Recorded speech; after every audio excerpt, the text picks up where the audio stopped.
volunteered for the draft because I got into some legal trouble. And I had basically I was kicked out of town by a judge. But when I got in, and I wanted to go to Vietnam because I didn't want to come back. Oh. I've had numerous suicide attempts over my life, and they all failed. And I thought, well, okay, I'll go over there. And that didn't work. Well, I'm glad it didn't. Because I get to meet you. And that's when I learned an awful lot of stuff about the military, the government. It really started opening up my eyes to a lot of things.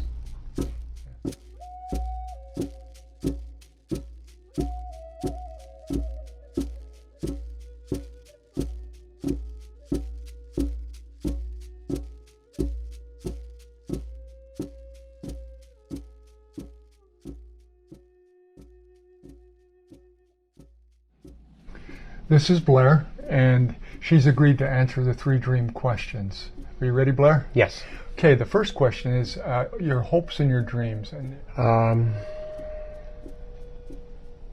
To live the rest of my life as myself, because I spent the majority of most of my life trying to please everybody else. Any dreams or any aspirations for family or friends or?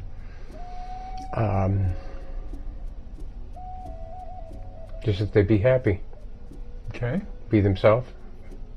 Find peace. And what about the community or the world? Is there something in the country that to be more loving and accepting of other people and differences, more respectful of people.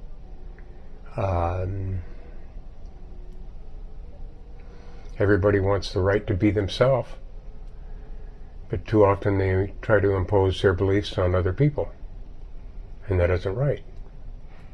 You've had some personal experience with this, it sounds like. This is something, because it keeps coming back to be yourself. That's what I'm getting. Be true to yourself. You're never going to be happy if you try living the way everybody else wants you to be. Gotcha. And did you see things in the world right now then? You've seen some instances of intolerance and... Oh, constant. It's always around us.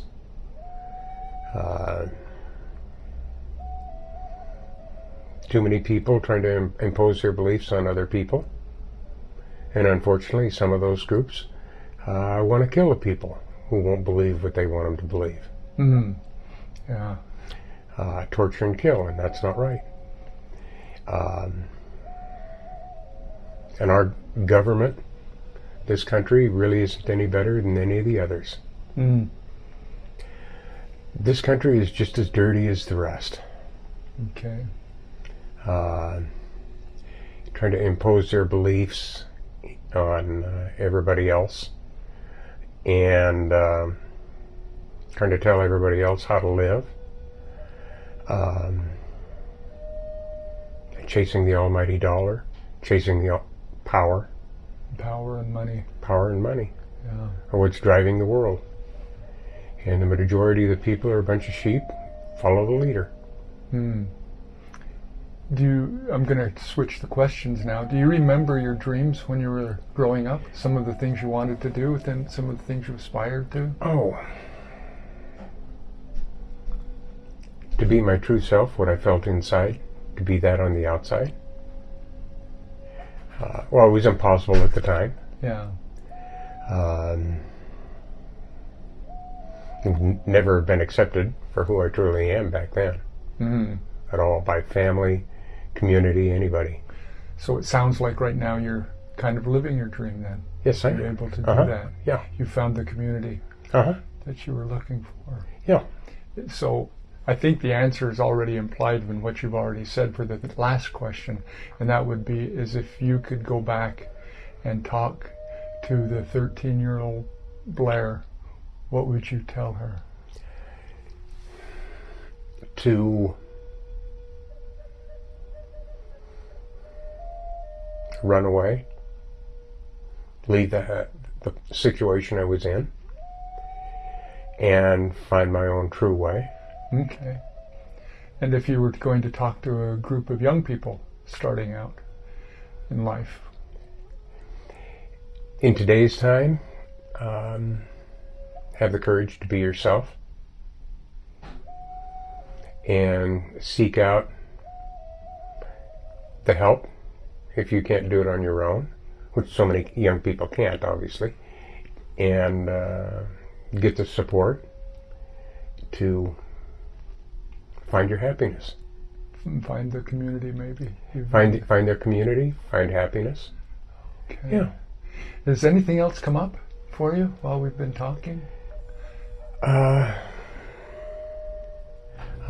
was in the military, and that really turned me against, or not against this country, but against the programming and the belief that everybody wants you to believe. You know, and to realize that this country isn't any different than any of the others as far as the leaders, whether they're your local politicians, you know, all the way up to the federal level, to religious leaders, everybody trying to tell you how you should be instead of trying to help you to be yourself. We're kind of the same vintage, and I had friends that went to Vietnam, and that's the era that you were probably in the military. Yes. During the Vietnam period. Yes, I carried an M60 machine gun. You went to Vietnam? Oh, yes. Oh my. Well, that's a whole other interview right there. Well, thank you for that. I don't know that those of us who didn't serve, I came 1-2 numbers off of the lottery when it was my turn, and I didn't go in and enlist, but I can't imagine what you went through. I volunteered for the draft because I got into some legal trouble, and I had basically I was kicked out of town by a judge. But when I got in, and I wanted to go to Vietnam because I didn't want to come back. Oh. I've had numerous suicide attempts over my life, and they all failed. And I thought, well, okay, I'll go over there, and that didn't work. Well, I'm glad it didn't, because Yes, I get to I am meet you. And that's when I learned an awful lot of stuff about the military, the government. You know, it really started opening up my eyes to a lot of things. Yeah. Well, I've had, anyway, thank you. Oh, Thank you so much. Anything else that any word, if you could say again, if any advice that you hadn't given already? Have the courage to be yourself, to find your own way, find happiness, and you won't find it in money and power. Thank you. Thank you very much. You're welcome.